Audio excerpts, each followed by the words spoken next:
अंतर्राष्ट्रीय महिला दिवस पर राष्ट्रपति ने महिलाओं को शुभकामनाएं दी। उन्होंने ट्वीट कर लिखा, हमारे देश की महिलाएं अनेक क्षेत्रों में उपलब्धियों के नए कीर्तिमान स्थापित कर रही हैं। उन्होंने लिखा, आइए आज के दिन हम सब महिलाओं और पुरुषों के बीच असमानता पूर्णतया समाप्त करने का सामूहिक संकल्प लें। प्रधानमंत्री नरेंद्र मोदी ने भी ट्वीट कर अंतर्राष्ट्रीय महिला दिवस पर महिलाओं को शुभकामनाएं दी। उन्होंने लिखा, हमारी अदम्य नारी शक्ति को सलाम। भारत को हमारे देश की महिलाओं की कई उपलब्धियों पर गर्व है। कई क्षेत्रों में महिला सशक्तिकरण को आगे बढ़ाने के लिए काम करने का मौका मिलना हमारी सरकार के लिए गर्व की बात है। अंतर्राष्ट्रीय महिला दिवस के मौके पर आज सीएम शिवराज सिंह ने भोपाल में सुबह सुबह महिला स्वच्छता कर्मियों से मुलाकात की। साथ ही सीएम ने इनके साथ चाय पी और उनका उत्साहवर्धन किया। सीएम शिवराज ने स्वच्छता कर्मियों के साथ झाड़ू भी लगाई। जैसा कि सीएम शिवराज सिंह चौहान ने पहले ही ऐलान किया था, वो खास तस्वीर भी देखने को मिली। सीएम शिवराज आज महिला कमांडो की सुरक्षा घेरे में है। पूरे दिन आज महिला कमांडो उनकी सुरक्षा में साथ चल रही है। वहीं उनकी गाड़ी भी आज महिला ड्राइवर ही चला रही है। सीएम शिवराज ने कहा कि मुझे खुशी है कि मैंने दिन की शुरुआत सफाई कर्मी बहनों के साथ की। जब मैंने उनसे पूछा कि महिलाओं के लिए क्या होना चाहिए, तो उन्होंने सबसे बड़ी बात कही कि पहली चीज सम्मान होना चाहिए। महिलाओं की सबसे बड़ी चाह सम्मान की है। मध्य प्रदेश के मुख्यमंत्री शिवराज सिंह चौहान ने भोपाल में हुनर हाट का उद्घाटन किया। इस दौरान सीएम ने महिलाओं को शुभकामनाएं भी दी। उन्होंने कहा कि महिलाओं की भागीदारी बढ़ाने के लिए हुनर हाट का आयोजन किया गया। इससे महिलाएं आत्मनिर्भर बनेंगी। राज्यसभा के सभापति ने बताया कि संसद की लाइब्रेरी इस साल अपने 100 साल पूरे करेगी। इससे में 14 लाख किताबें और कई 100 जर्नल हैं। उन्होंने कहा कि मुझे बताया गया कि संसद की लाइब्रेरी में जाने वाले सांसदों की संख्या काफी संतोषजनक नहीं है। मैं सांसदों से लाइब्रेरी का प्रभावी इस्तेमाल करने की अपील करता हूं। संयुक्त भारत उज्बेकिस्तान सैन्य अभ्यास दस्तलिक 2 का दूसरा संस्करण 10 से 19 मार्च तक भारत में आयोजित किया जाएगा। संयुक्त सेना अभ्यास में भाग लेने उज्बेकिस्तान सेना के जवान नई दिल्ली पहुंचे। भारतीय सेना के अनुसार यह अभ्यास से दोनों देशों के बीच सैन्य सहयोग को बढ़ाएगा। अभ्यास का पहला संस्करण 3 से 13 नवंबर तक साल 2019 तक ताशकंद के पास उज्बेकिस्तान में आयोजित किया गया था। भोपाल में आज शाम को मुख्यमंत्री आवास में बीजेपी विधायक दल की बैठक होगी। मीटिंग में विधायक को विधानसभा के बजट सत्र और नगरीय निकाय चुनाव को लेकर रणनीति बनाई जाएगी। बता दें कि प्रदेश में निकाय चुनाव की तारीखों की घोषणा कभी भी हो सकती है, जिसकी तैयारी बीजेपी ने शुरू कर दी है।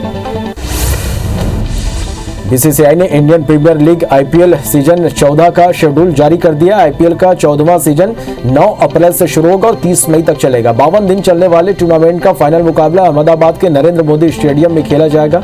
आईपीएल के सभी मुकाबले 6 शहरों अहमदाबाद, बेंगलुरु, चेन्नई, दिल्ली, मुंबई और कोलकाता में होंगे।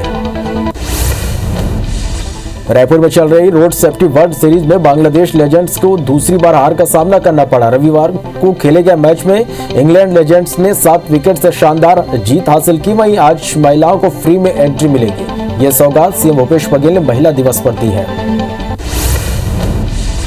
कृषि कानूनों के खिलाफ गाजीपुर बॉर्डर पर चल रहे विरोध प्रदर्शन में शामिल होने महिलाएं पहुंची और एक दूसरे को मेहंदी लगाकर आंदोलन के प्रति अपनी एकजुटता दिखा रही हैं। प्रदर्शनकारी महिलाओं ने इस मेहंदी को इंकलाबी मेहंदी नाम दिया। बता दें कि कृषि कानूनों के खिलाफ दिल्ली की अलग अलग सीमाओं पर किसान आंदोलन कर रहे हैं।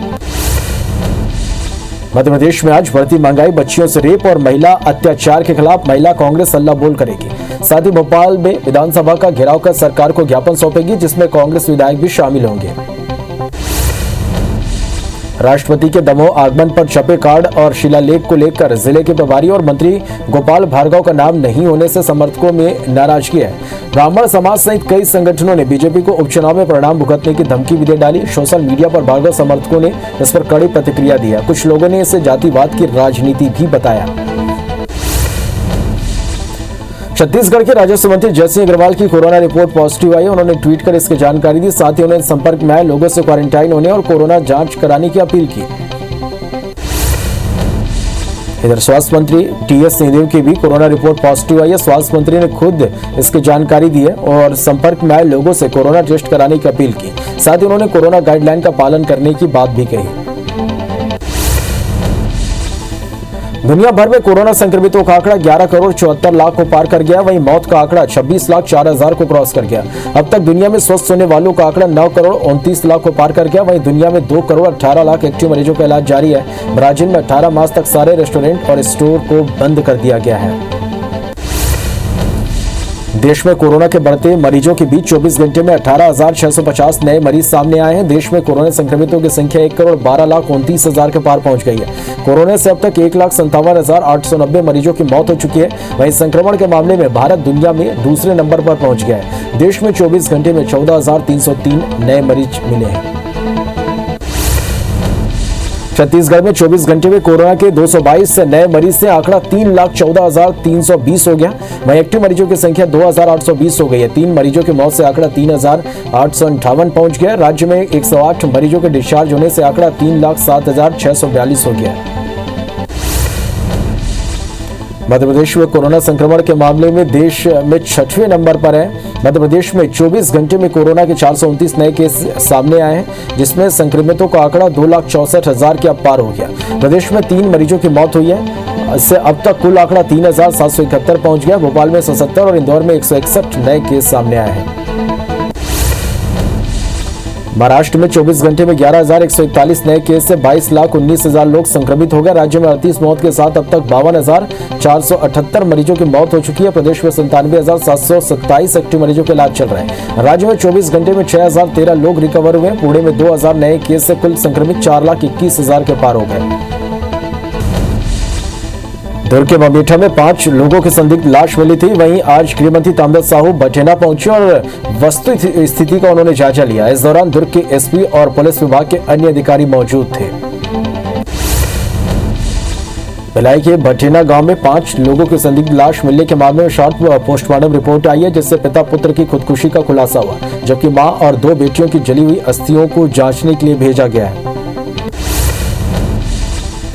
बैतूल के कांग्रेस विधायक नीला डागा को जान से मारने की धमकी मिली है। विधायक के परिचित लिखित गोटी के मोबाइल फोन पर अज्ञात व्यक्ति ने धमकी दी, जिसके बाद इसकी शिकायत पुलिस में दर्ज कराई गई है, जहां पुलिस नंबर के आधार पर आरोपी की तलाश में जुट गई है।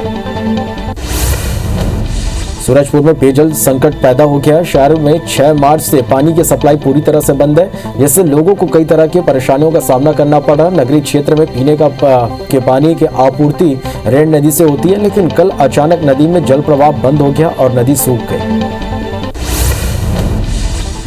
धमतरी के दुगली वन परिक्षेत्र की टीम ने करीब 1 लाख रुपए का सागौन और बीजा चिरान काष्ठ जब्त किया है। इस कार्रवाई से कीमती लकड़ी का अवैध कारोबार करने वालों में हड़कंप मच गया है। इसी तरह डोंगर डल्ला जबर्रा चौक पर 2 साइकिल वालों से 5 नग सागौन चिरान सिलपट जब्त किया गया है। शाजापुर में ट्रेनों के स्टॉपेज की मांग को लेकर लोगों ने रेल रोको आंदोलन करते हुए जमकर प्रदर्शन किया। शहरवासी बड़ी संख्या में तिरंगे को हाथों में लेकर रेलवे स्टेशन पहुंचे। इस दौरान जैसे स्पेशल ट्रेन पहुंची, प्रदर्शनकारी इंजन के सामने चढ़ गए और प्रदर्शन करने लगे। राजनांदगांव में नाबालिग से दुष्कर्म कर हत्या करने वाले आरोपी को पुलिस ने गिरफ्तार कर लिया। घटना सोमनी थाना क्षेत्र की है। दरअसल आरोपी नाबालिग को जस्ट ज्ञान दिखाने के बहाने लेकर गया था और दुष्कर्म के बाद साक्ष्य छुपाने के लिए उस रेलवे ट्रैक पर फेंक दिया था, जिससे ट्रेन से कटकर उसकी मौत हो गई थी। इंदौर के निरंजनपुर में एक युवक की गला रेत कर हत्या कर दी गई। उसका शव खाली प्लाट में मिला। युवक किशन नियाने 2 दिन पहले अनिल पंचाल के बुलाने पर गया हुआ था। जब देर रात तक नहीं पहुंचा तो परिजनों ने गुमशुदगी की रिपोर्ट दर्ज कराई थी। फिलहाल पुलिस घटना की जांच में जुट गई है। छतरपुर के ओरछा थाना इलाके में छेड़छाड़ के आरोप में एक युवक की हत्या करने का मामला सामने आया। जानकारी के मुताबिक 6 से ज्यादा आरोपियों ने युवक को पहले घर में बंधक बनाया, इसके बाद लाठी डंडों से हमला कर उसे मौत के घाट उतार दिया। बलरामपुर के बदौली गांव की खेत में एक किसान की लाश मिली, जिससे इलाके में सनसनी फैल गई। मृतक किसान की पहचान जागेश्वर राम के रूप में हुई, जिसकी लाश उसी के खेत में बरामद हुई। सूचना मिलने के बाद मौके पर पहुंची राजपुर पुलिस ने शव को कब्जे में लेकर जांच शुरू कर दी है। भोपाल के वन विहार राष्ट्रीय उद्यान में एक बाघ की बीमारी के चलते मौत हो गई। बाघ की उम्र तकरीबन 19 साल थी, जिसे 24 अक्टूबर 2019 में मंडला सामान्य वन मंडल से रेस्क्यू कर वन विहार लाया गया था। कान्हा नेशनल पार्क में करीब 13 साल बिताने वाला मुन्ना सबसे उम्रदराज टाइगर में से एक था। जांजगीर चांपा के सकरेली गांव में एक तेज रफ्तार पिकअप ने बाइक सवारों को कुचल दिया। हादसे में 2 महिलाओं की मौत हो गई जबकि एक युवक गंभीर रूप से घायल हो गया, जिसे इलाज के लिए अस्पताल में भर्ती कराया गया है। पुलिस ने ड्राइवर के खिलाफ मामला दर्ज कर जांच शुरू कर दी है।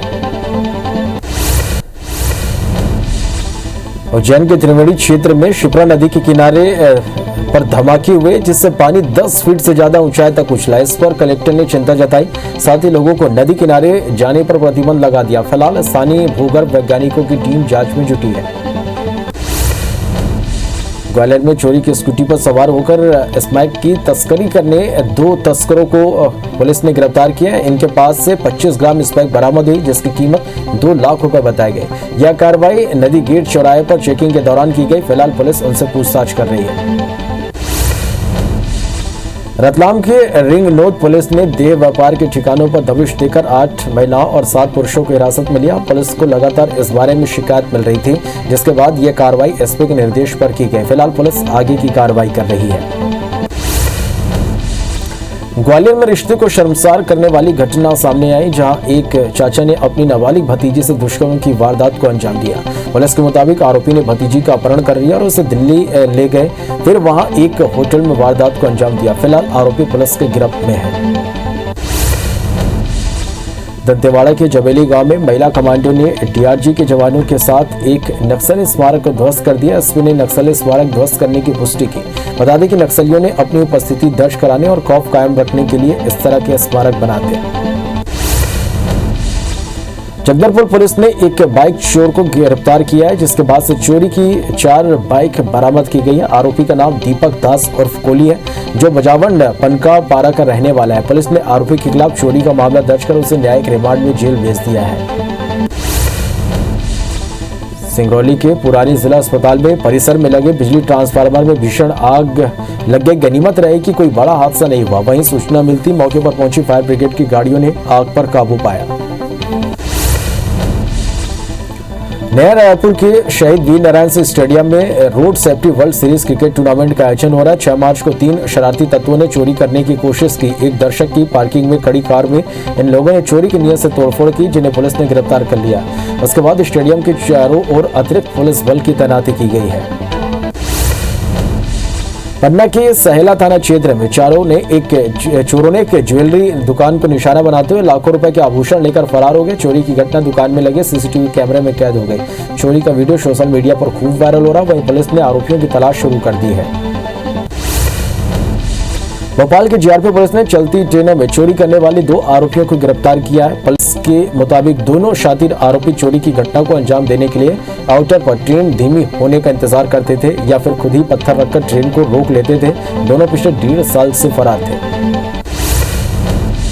भिलाई में अकेली रहने वाली महिला के घर में दिन दहाड़े लूट की वारदात को अंजाम दिया गया, जिन्हें नाकेबंदी कर गिरफ्तार कर लिया गया। एसपी रोहित झा ने बताया कि वारदात से पहले यूपी और रीवा के 3 आरोपियों ने जामुल थाना क्षेत्र में रेकी की थी। देवास में एक मकान मालिक और किराएदार के बीच जमकर हंगामा हुआ। बता दें कि न्यायालय के आदेश का हवाला देकर पुलिस कब्जा हटवाने पहुंची थी, जहां किराएदार ने कब्जा कर रखा था। इस दौरान पुलिस के सामने ही किराएदार की बेटी ने आत्मदाह की कोशिश की, जिसका वीडियो सोशल मीडिया पर वायरल हो रहा है। बलरामपुर जिले के रामानुजगंज में एक बुजुर्ग महिला और उसके परिवार ने दबंगों पर मारपीट का आरोप लगाया। मारपीट से बुजुर्ग महिला का हाथ टूट गया, जबकि उसका बेटा बुरी तरह जख्मी हो गया। अब पीड़ित परिवार थाने में रिपोर्ट दर्ज कराकर न्याय की गुहार लगाई है। कोरोना के बढ़ते मामलों को देखते हुए बलरामपुर जिला प्रशासन ने जागरूकता की मुहिम छेड़ दिया। साथ ही बिना मास्क वाले के खिलाफ कार्रवाई शुरू कर दी। इसी कड़ी में राजपुर में बिना मास्क वालों के खिलाफ कार्रवाई करते हुए प्रशासन और पुलिस ने 150 से ज्यादा लोगों के चालान काटे। उज्जैन के महाकाल मंदिर में इन दिनों हर्षोल्लास का माहौल है। भोले बाबा के दरबार में शिव नवरात्रि महोत्सव का आयोजन किया जा रहा है। ऐसे में दूल्हा बने राजाधिराज बाबा महाकाल का रोजाना नया मनमोहक श्रृंगार किया जा रहा है। 5वें दिन शुक्रवार को दूल्हा बने महाकाल का होकर मुखौटे के स्वरूप में श्रृंगार किया गया। जशपुर जिले के बगीचा में पर्यटन स्थलों को संवारने की पहल एसडीएम बबली कुजूर ने शुरू की है। एसडीएम ने बगीचा में हमर अक्षरा कार्यक्रम के जरिए पर्यटन स्थलों में बुनियादी सुविधाओं के साथ रोजगार के अवसर पैदा करने की कोशिश की जा रही है। इसके अंतर्गत हमर बगीचा सुघर बगीचा प्रोजेक्ट का उद्घाटन जशपुर कलेक्टर महादेव कावरे और विधायक विनय भगत ने किया। नीमच के भोरखेड़ा गांव में एक तेंदुआ सूखे कुएं में गिर गया, जिसके बाद ग्रामीणों की सूचना पर पहुंची वन विभाग की टीम ने रेस्क्यू कर तेंदुए को कुएं से बाहर निकाला और उसे गांधी सागर अभ्यारण्य में छोड़ दिया गया। आज इंदौर आए स्पेशल डीजी राजेंद्र कुमार मिश्र ने पलासिया स्थित पुलिस कंट्रोल रूम में बैठक बुलाई, जिसमें डीआईजी, एसपी, एसपी सहित अन्य अधिकारी मौजूद रहे। बैठक में स्पेशल डीजी ने माफिया पर प्रभावी कार्रवाई के निर्देश दिए, साथ ही उनकी संपत्ति को राजसात कर पीड़ितों को न्याय दिलाने को कहा। केशकाल में राष्ट्रीय राजमार्ग 30 में लगातार सड़क हादसे में मौत हो रही है, जिस पर लगाम लगाने के लिए कोंडागांव एसपी सिद्धार्थ तिवारी के निर्देशन पर यातायात के नियमों का उल्लंघन करने वालों पर चालानी कार्रवाई की गई। साथ ही लोगों को यातायात के नियमों का पालन करने की समझाइश दी गई।